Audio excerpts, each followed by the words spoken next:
Hello everyone, welcome to our YouTube channel. दोस्तों, हम लोग यूपी पीजीटी 2016 केमिस्ट्री का क्वेश्चन पेपर कर रहे थे और जिसमें हम लोगों ने 100 क्वेश्चन का सॉल्यूशन कंप्लीट कर लिया था। आज हमें उससे आगे बात करनी है। चलते हैं, उससे आगे बात करते हैं, मगर उससे पहले अगर आप चैनल पे नए हैं तो प्लीज़ सब्सक्राइब कर लीजिए चैनल को, ताकि आपको समय समय पे वीडियोस की नोटिफिकेशन मिलती रहे। और अगर अच्छा लगे तो प्लीज़ वीडियो को लाइक भी ज़रूर करें और अपने दोस्तों को शेयर कर सकते हैं जो पीजीटी केमिस्ट्री की प्रिपरेशन कर रहे हो, संभवतः उनके लिए भी कुछ हेल्प हो सके। तो चलिए स्टार्ट करते हैं। आज हमें स्टार्ट करना है क्वेश्चन नंबर 101 से। 101 है, निम्नलिखित युग्मों में से किसके दोनों सदस्यों का आकार लगभग समान होता है? Both the numbers of which of the following pairs have almost the same size. अब आप देखिए, यहां पे ऑप्शन ए में है Ti4+ and Zr4+। B number पे है आपका Ti4+ एंड TH4+।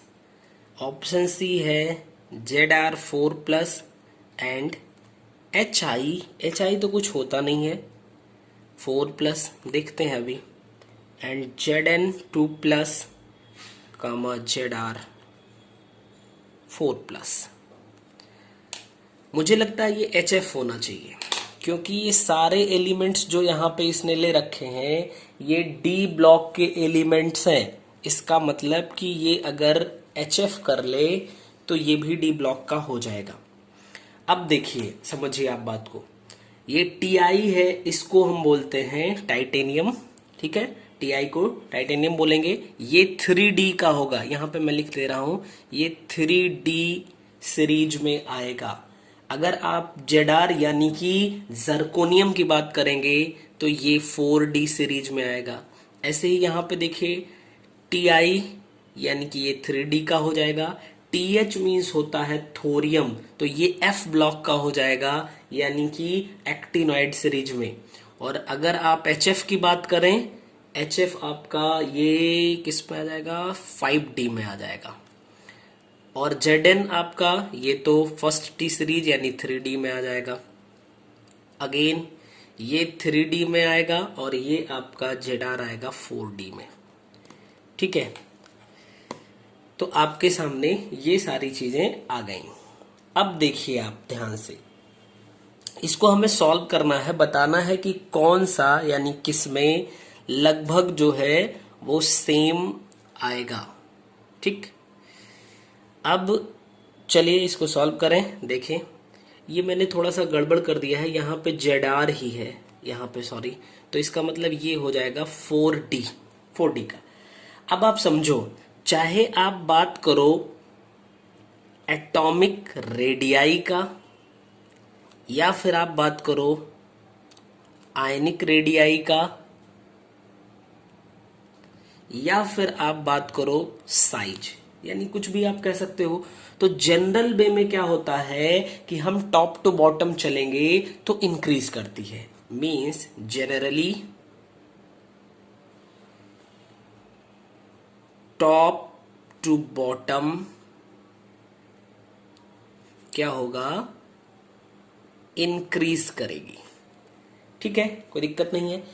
अब इसमें अगर आप देखिए ट्रांजिशन मेटल में चलेंगे तो ट्रांजिशन मेटल में T1 सीरीज, T2 यानी first transition, second transition and third transition, तो हम कह लेते हैं T1 सीरीज जो होगी और T2 सीरीज जो होगी, इन दोनों में अगर T1 से T2 चलेंगे आप, तो जो चाहे आप कह लो एटॉमिक रेडियाई, चाहे आयनिक रेडियाई, चाहे साइज, ये क्या होने वाली है, इंक्रीज होती है, ठीक है। यानी यहां से यहां चलेंगे तो ये इंक्रीज होती है। ये कब बात हो रही है, टॉप टू बॉटम पे। और दूसरी बात, अगर आप सेकेंड सीरीज से थर्ड सीरीज में चलेंगे तो पता है क्या होता है, remain almost same. Why? Due to lanthanoid contraction, यानी कि लैंथेनाइड कॉन्ट्रैक्शन की वजह से T2 और T3, T1 का मतलब होता है 3D, T2 का मतलब होता है 4D, T3 का मतलब होता है 5D। ठीक है, ट्रांजिशन मेटल को 3 सीरीज में डिवाइड किया गया है। T1 सीरीज यानी first transition series, second transition series and third transition series. जो 3D में इलेक्ट्रॉन की फिलिंग हो रही है तो इसका मतलब कि वो एलिमेंट फर्स्ट ट्रांजिशन सीरीज में जाएगा। अगर 4D में हो रही है तो इसका मतलब सेकेंड में जाएगा, और अगर 5D में हो रही है इसका मतलब थर्ड ट्रांजिशन सीरीज में जाएगा। ठीक है, तो अब इसका मतलब ये हुआ कि आपको जवाब मिल गया है, इसका सही आंसर हो जाएगा ऑप्शन सी, जर्कोनियम और हाफनियम जो होगा ये यहाँ पे लगभग इनकी साइज ऑलमोस्ट सेम रहेगी। ठीक है, अच्छा अब बात आती है कि लैंथेनाइड कॉन्ट्रैक्शन क्या होगा, चूंकि यहाँ पे एक वर्ड आया लैंथेनाइड कॉन्ट्रैक्शन। लैंथेनाइड कॉन्ट्रैक्शन, ठीक है, तो लैंथेनाइड कॉन्ट्रैक्शन क्या है आप समझिए। 5D ऑर्बिटल से पहले 4D ऑर्बिटल की फिलिंग हो जाती है, यानी 5D कंप्लीटली फिल्ड नहीं होता, उससे पहले 4F की फिलिंग हो जाती है, जिसकी वजह से क्या हो जाता है, आयनिक रेडियाई जो होता है वो लैंथेनियम से लूटिशियम तक डिक्रीज करने लग जाती है। इसी को हम कहते हैं, इसी डिक्रीजमेंट को लैंथेनाइड कॉन्ट्रैक्शन, कॉन्ट्रैक्शन का मतलब ही होता है छोटा होना। अच्छा ये होता क्यों है, क्योंकि F के लिए जेड इफेक्टिव जो होगा वो ज्यादा होता है in comparison to shielding effect के। ठीक है, तो ये लैंथेनाइड कॉन्ट्रैक्शन, इसको अगर हम वर्डिंग देना चाहें तो कह सकते हैं the filling of 4F orbital before 5D orbital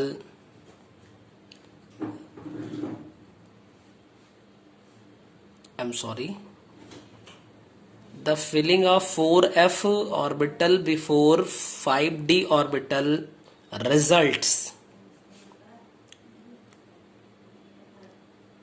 regular decrease in ionic radii, ठीक है, फ्रॉम लैंथेनियम टू ल्यूटिशियम। ठीक, टोटल 14 एलिमेंट्स हो जाते हैं यहाँ पे। वाई ड्यू टू जो F के लिए जेड इफेक्टिव होता है this is greater than F shielding. इसी वजह से क्या होता है, एटॉमिक रेडियाई या आयनिक रेडियाई हम कहें वो डिक्रीज करती है, इसी को कहते हैं लैंथेनॉइड कॉन्ट्रैक्शन। तो आई होप कि आपको ये समझ में आ गया होगा बहुत अच्छे से। इसका एक लाइन का जवाब है कि यहाँ ऑप्शन सी सही होगा। 4D और 5D में लगभग सिमिलरिटी होती है इनकी एटॉमिक साइज में या आयनिक साइज में। क्यों होती है, ड्यू टू लैंथेनाइड कॉन्ट्रैक्शन। तो आपको ये जानना, ये सब चीजें उतना इंपॉर्टेंट नहीं थी, डायरेक्ट आपको आंसर पता होना चाहिए, बट मन में आता है ऐसे कैसे हम याद कर लें, क्योंकि जिसका हर चीजें होती हैं जिनका जवाब होता है, यानी कुछ ना कुछ रीजन होता है, तो मन में आता है खासकर साइंस के सब्जेक्ट में कि ऐसा हुआ क्यों। ठीक है, तो चूंकि ये जो पेरियोडिक प्रॉपर्टीज है उसमें इन सब का बड़ा इंपॉर्टेंस है, इसलिए मैंने आपको बता दिया, और यहाँ से काफी क्वेश्चन भी पूछे जाते हैं, इसलिए हमने इसको जितना मैक्सिमम हो सकता था उतनी चीजें यहाँ पे, और वो भी बहुत कॉन्साइज वे में बताने की कोशिश की है। चलिए अब चलते हैं नेक्स्ट क्वेश्चन पे, 102, क्वेश्चन नंबर 102। तो देखिए क्या है, निम्न बोरान हैलाइड्स की लुईस अम्लीय प्रबलता का सही क्रम है, means the correct order of Lewis acid strength of the following boron halides is. तो यहां पे बात की है बोरॉन हैलाइड की। बोरॉन हैलाइड का मतलब क्या हो जाएगा, बोरान, और इसका अगर हैलाइड देखेंगे तो BX3 बनेगा। ठीक है, तो अब इससे रिलेटेड कुछ बातें समझो आप ध्यान से।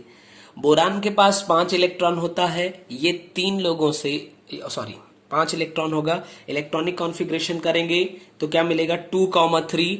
2,3 का मतलब आउटर सेल में 3 इलेक्ट्रॉन। अब ये 3 के साथ जब बॉन्डिंग करेगा तो इसके पास टोटल 6 इलेक्ट्रॉन है, यानी ऑक्टेट रूल को फॉलो नहीं कर रहा है।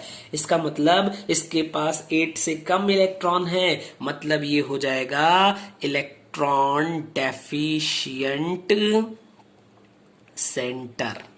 ठीक है, इलेक्ट्रॉन डेफिशिएंट सेंटर बन जाएगा। और जब ये इलेक्ट्रॉन डेफिशिएंट सेंटर हुआ तो इसको किसकी जरूरत पड़ेगी, इलेक्ट्रॉन की जरूरत पड़ेगी। तो जो इलेक्ट्रॉन को गेन करेगा उसको हम क्या कहेंगे, लुईस एसिड, यानी कि ये एक स्ट्रॉन्ग लुईस एसिड की तरह एक्ट करेगा। ठीक है, अब जनरल वे में क्या होता है, अगर इलेक्ट्रोनेगेटिविटी इंक्रीज करती है तो एसिडिक कैरेक्टर भी इंक्रीज करता है।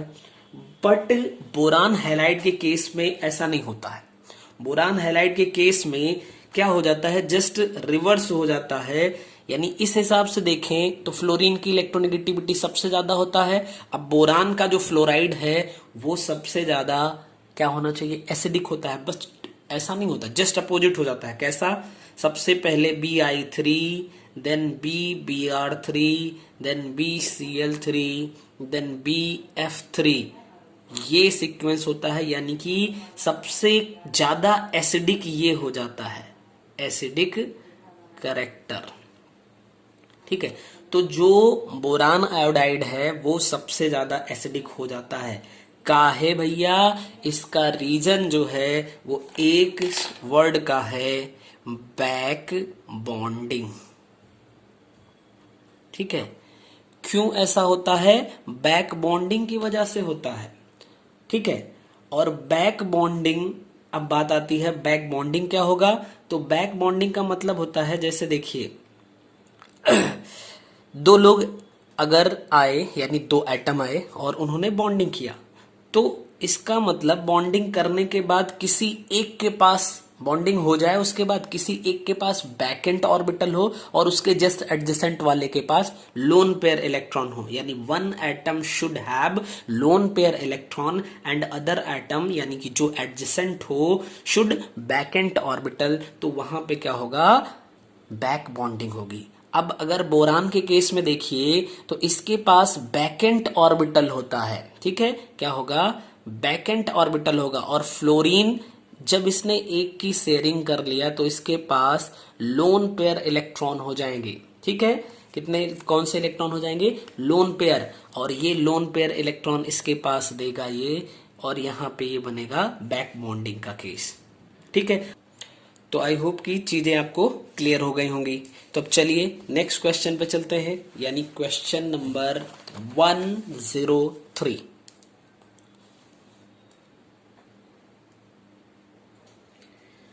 क्वेश्चन 103 है, निम्नलिखित अभिकर्मकों में से कौन रीमल्टीमैन अभिक्रिया करता है।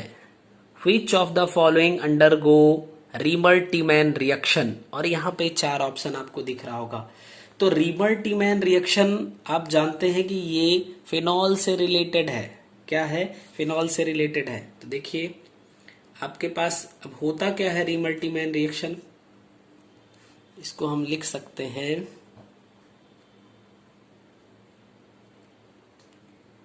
रीमल्टीमैन रिएक्शन। तो हम ले लेंगे क्या, फिनॉल ले लेंगे, ये फिनॉल है। ठीक है, हम फिनॉल लेंगे और इस फिनॉल को CHCl3, जिसको हम क्लोरोफॉर्म कहते हैं, इसको 60 डिग्री सेल्सियस पर हीट कर देंगे, चाहे NaOH के साथ में चाहे KOH के साथ में। तो होगा क्या,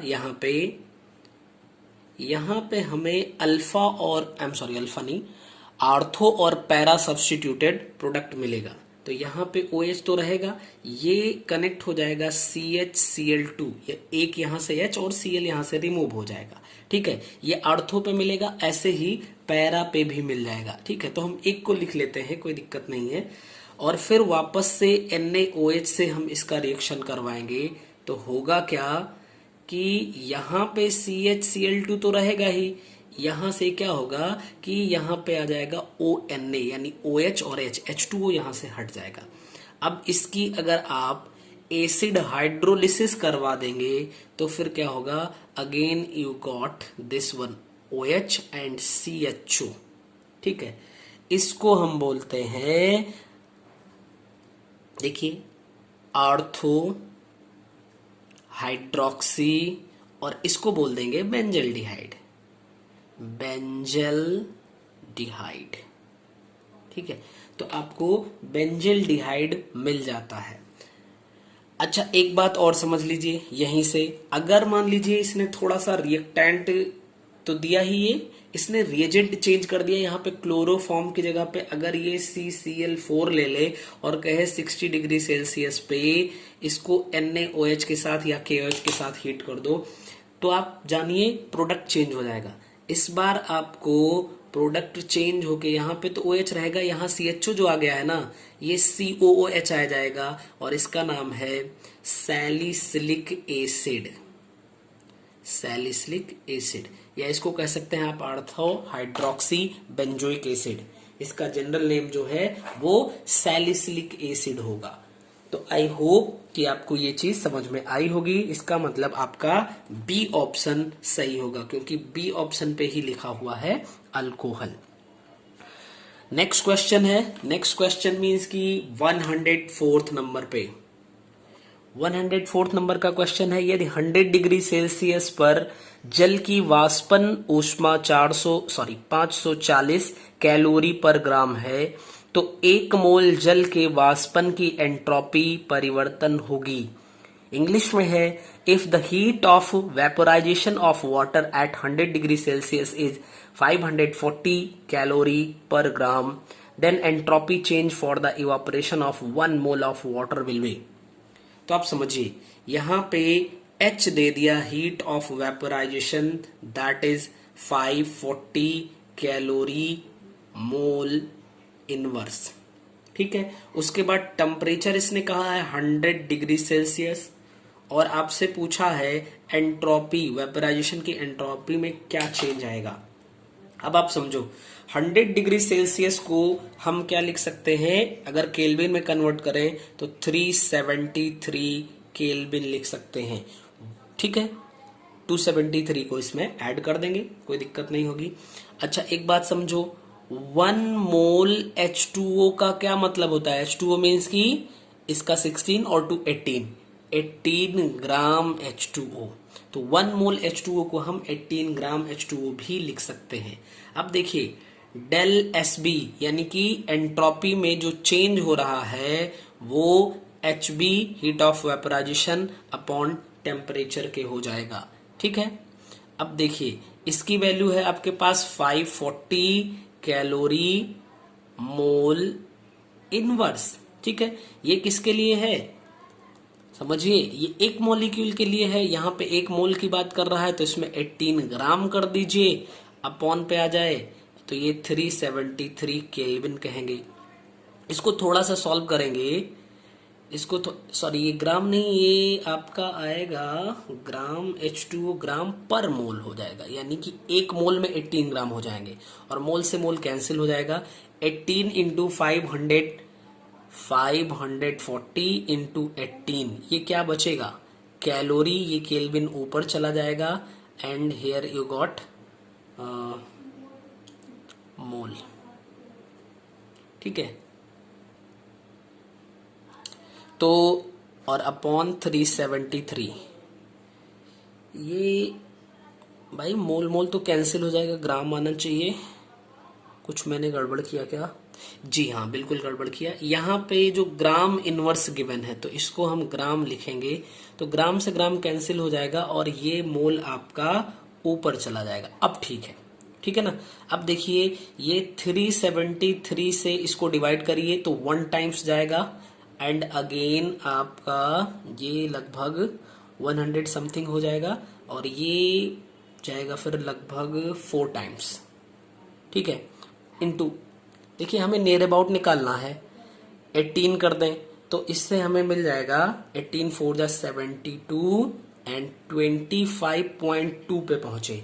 अब देखिए ये अप्रोक्सीमेट, चूंकि ये अप्रोक्सीमेट वैल्यू है, अब ये एग्जैक्ट हो सकता है ऑप्शन में नहीं होगी, जो कि नहीं है, बट इससे ज्यादा ही आएगा 1.4 से। तो 1.4 से अगर ये ज्यादा वैल्यू आएगी, इसका मतलब इससे ज्यादा आएगा, तो हमें ऑप्शन पे मिल रहा है 26.06। ये ऑप्शन डी है, यही हमारा सही आंसर हो जाएगा।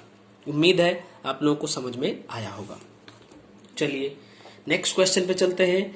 नेक्स्ट क्वेश्चन है 105th number question. According to 105th, यदि 3 ग्राम यूरिया को 45 ग्राम जल में घोला जाए तो वाष्प दाब में सापेक्ष कमी कितनी होगी?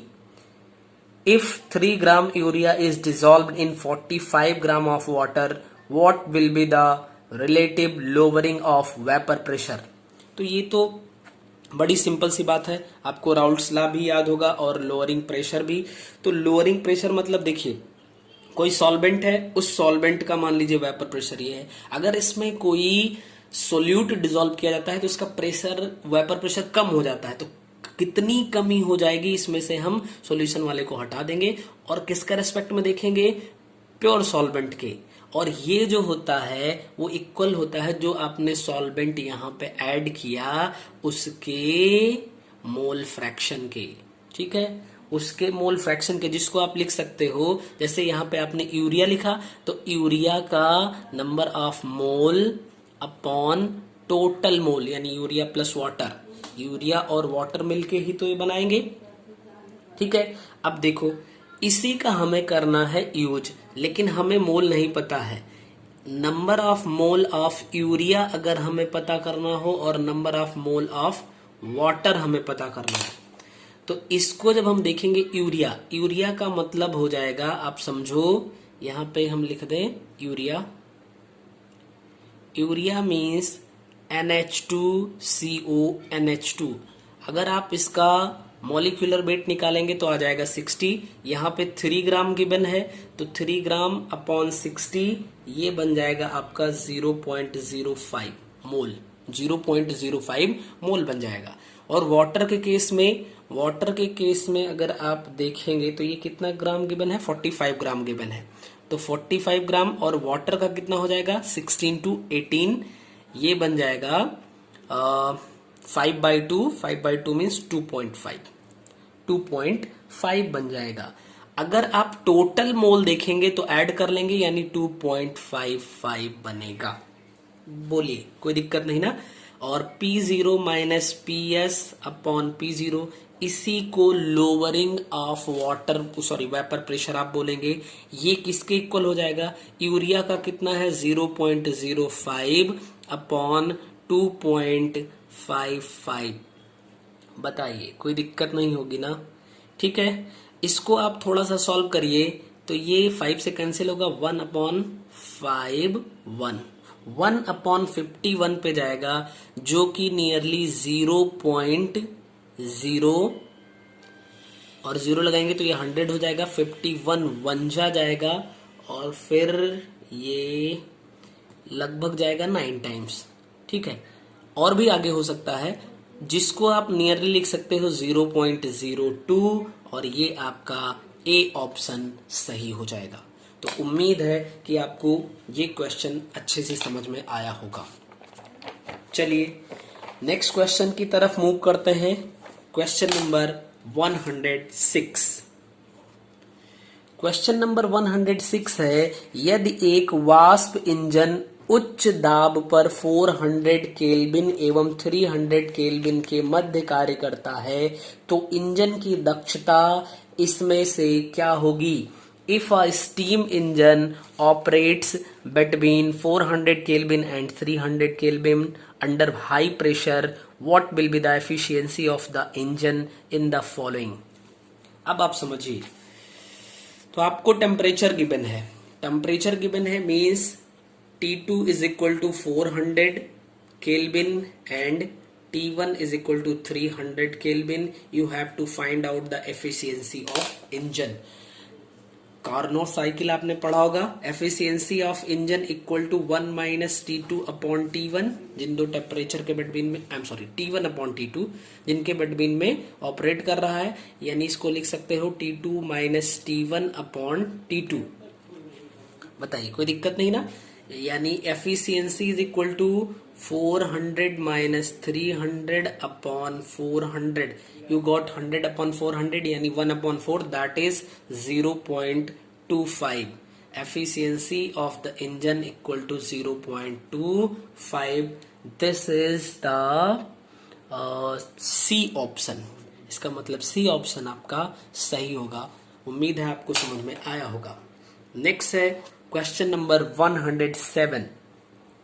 डेक्रॉन निम्न में से किसका उदाहरण है? Dacron is an example of which of the following. ये बहुत सिंपल सी बात है और इसमें कोई लॉजिक नहीं है, ये तो आपको चाहे कह लीजिए याद करना पड़ेगा। डेक्रॉन और टेरिलीन ये दोनों ही जो होते हैं वो पॉलिस्टर के एग्जाम्पल होते हैं, और इसमें एक दिया हुआ है नायलॉन। नायलॉन जो होता है वो आपका पॉलीएमाइड का एग्जाम्पल होता है। ठीक है, तो डेक्रॉन क्या हो जाएगा? पॉलिस्टर हो जाएगा, और अगर आपसे नायलॉन का पूछे तो ये पॉलीएमाइड हो जाएगा। ठीक है, इजी है। नेक्स्ट पे चलिए, क्वेश्चन नंबर 108। 108 नंबर क्वेश्चन है, निम्न यौगिकों में से कौन K2Cr2O7 तथा H2SO4 के साथ गर्म किए जाने पर ऑक्सीकरण से भिन्न अभिक्रिया देता है? Which among the following compounds when heated with K2Cr2O7 and H2SO4 gives a reaction other than oxidation? तो देखिए, यहां पे ऑप्शन ए है KCl, ऑप्शन बी है CH3CH2OH, ऑप्शन सी है H2C2O4.2H2O oxalic acid and NH4 whole twice FeSO4 whole twice .6H2O। कह रहा है इसको अगर आप एसिडिक मीन्स H2SO4 और K2Cr2O7 के साथ में आप रिएक्शन करवाओ, तो सिंपल सी बात है कि ये जो एल्कोहल होगा, ये एल्कोहल, ठीक है, ये एक ऑक्सीडाइजिंग एजेंट है, तो इसमें से सब का ये ऑक्सीडेशन कर देगा, सब का ऑक्सीडेशन कर देगा। तो अगर यहाँ पे देखिए तो ये इसका CH3COOH में ऑक्सीडेशन कर देगा। अगर इसकी बात करिए तो ये CO2 में इसको कन्वर्ट कर देगा।